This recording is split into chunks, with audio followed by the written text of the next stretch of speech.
एक साहब का सवाल है, सर्दियों में आमतौर पर जो टोपा पहना जाता है क्या उस पर सजदा दुरुस्त हो जाएगा या नहीं?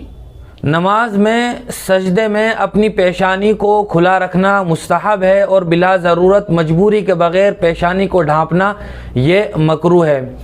और सजदा करने के लिए बुनियादी बात यह भी है कि जिस जगह हम सजदा कर रहे हों वो जगह सख्त हो, वहाँ इस तरह की सख्ती महसूस होती हो जैसे ज़मीन पर सजदा करते हुए सख्ती महसूस होती है। हमारी पेशानी एक जगह टिक जाती हो, उस जगह रखने की वजह से वो जगह लचक न खाती हो। मिसाल के तौर पर अगर हम फोम वाले गद्दे पर सजदा करें तो हमारी पेशानी एक जगह टिक नहीं सकती, तो गोया हमारा सजदा सही तरीके से अदा नहीं होगा।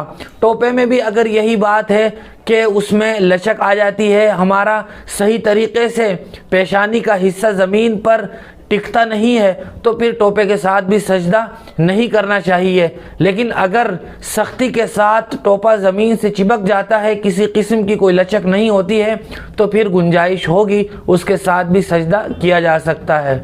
बहुत शुक्रिया मुफ्ती साहब आपका। इसी तरह की मज़ीद मसाइल की जानकारी के लिए हमारे दारे अरकम यूट्यूब चैनल को सब्सक्राइब करें, वीडियो के नोटिफिकेशन के लिए बेल आइकन को दबाएं, वीडियो को लाइक करें, सदक़ाए जारिया के नियत से वीडियो को शेयर भी करें और इसी तरह अपने सवाल हम तक पहुँचाते रहें। जज़ाकल्लाह।